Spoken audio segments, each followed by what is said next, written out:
Olá, eu sou César Tameirão e nesse vídeo eu vou abordar um assunto que muitas pessoas têm dúvidas sobre como essa praga pode chegar até as casas, empresas e indústrias e como controlar esses roedores. Ao final desse vídeo, você entenderá quais as espécies são consideradas pragas, o comportamento de cada uma delas, as doenças que elas podem transmitir e as formas de controle. Primeiro, vamos entender por que eles são chamados de roedores. Eles são considerados roedores porque os dentes incisivos não param de crescer, assim como nossas unhas. Daí a necessidade de eles roerem materiais e alimentos para desgastarem os seus dentes. Dentre as várias espécies de roedores, apenas 3 são consideradas como pragas urbanas: o camundongo, o rato de telhado e a ratazana, que vieram para o Brasil junto às caravelas portuguesas. Devido à alta capacidade de reprodução, constituíram suas grandes populações que hoje ocupam todo o país, principalmente os meios urbanos. Essas espécies são altamente perigosas à saúde humana, por serem transmissoras de diversas doenças, tais como a hantavirose e a leptospirose, que são as principais. Além disso, eles também possuem uma grande habilidade de destruição, tais como estoques de alimentos, estrutura de imóveis, materiais diversos, fiações elétricas, etc.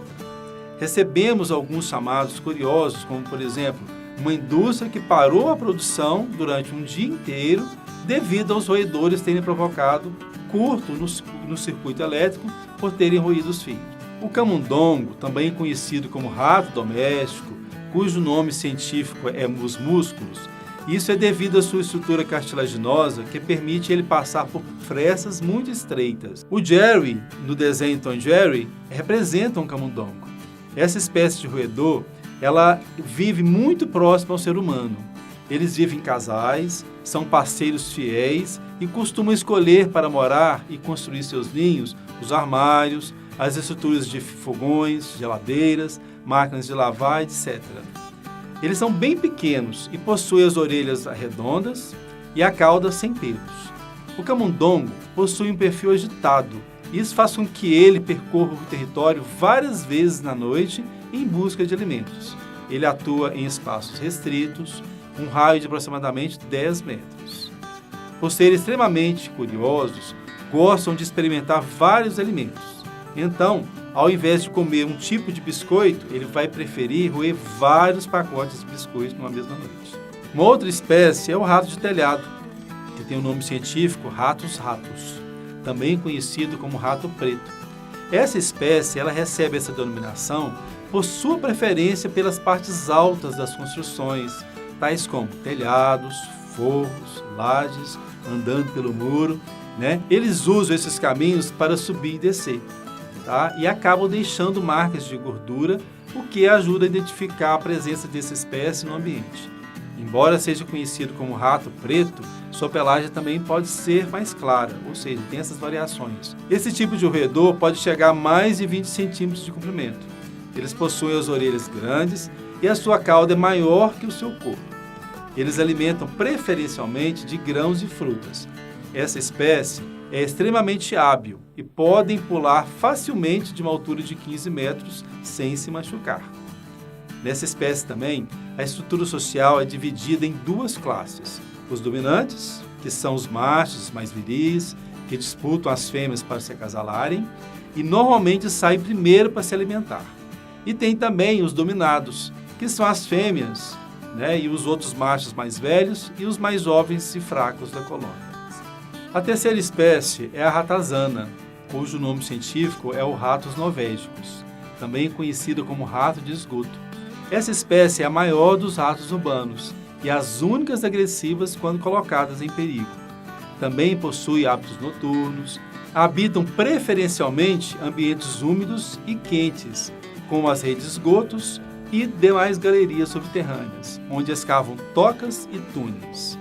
Elas são ótimas nadadoras e mergulhadoras também, e podem ficar mais de 2 minutos submersas na água. Elas comem uma grande variedade de alimentos encontrados nos ambientes. Eu digo que elas são suburbanas, e comem aquilo que está realmente em torno dela.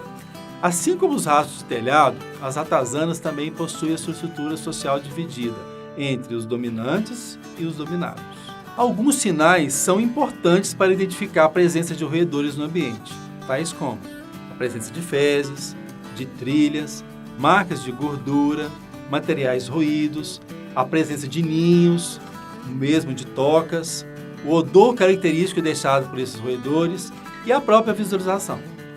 Como essas espécies têm hábitos noturnos, ver ratos de dia pode ser um péssimo sinal de alta infestação. E é curioso perceber que eles destroem mais do que comem.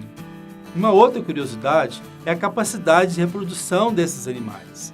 Em média, as fêmeas atingem sua maturidade sexual e começam a se acasalar aos 2 meses de idade. A gestação dura em média 22 dias e cada ninhada média é de 8 filhotes. Uma semana após o parto, já estão prontas para uma nova gestação. Ou seja, considerando uma longevidade média de 1 ano e meio de vida, a fêmea pode chegar a ter até 150 filhotes durante a sua vida reprodutiva. Vamos então entender como se dá o controle dessa praga. Primeiro, é importante esclarecer que o termo dedetização para ratos não é o correto. Chamamos de controle de ratos ou roedores. E é de suma importância que seja realizado por uma empresa especializada.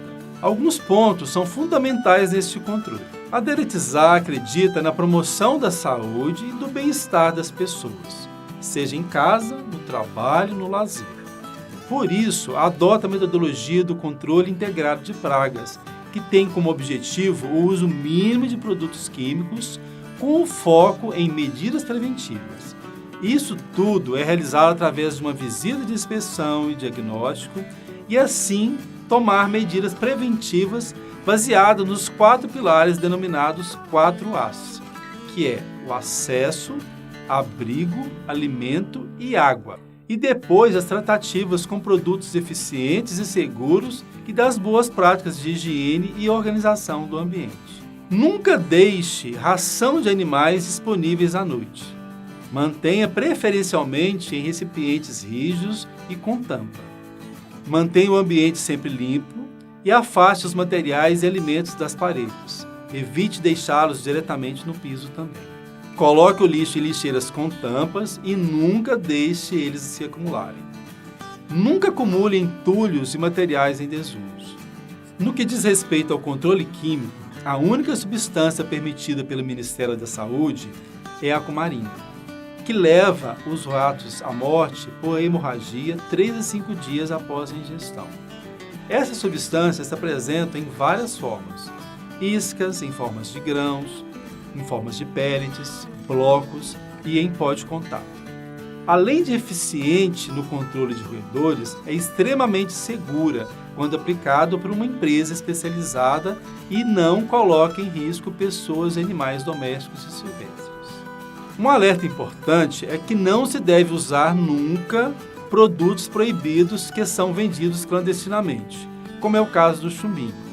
Além do risco de morte para pessoas e outros animais, não é eficiente no controle de roedores. Como ele mata de imediato, os outros membros da colônia associam a morte dos que ingeriram primeiro com o alimento novo misturado ao veneno e passam, nesse ponto, a não comer mais. Além de não controlar, acontece um fenômeno chamado de efeito bumerangue. Nesse caso, a colônia, ao ser ameaçada, passa a se reproduzir ainda mais para perpetuar a espécie, o que acarreta no aumento da infestação.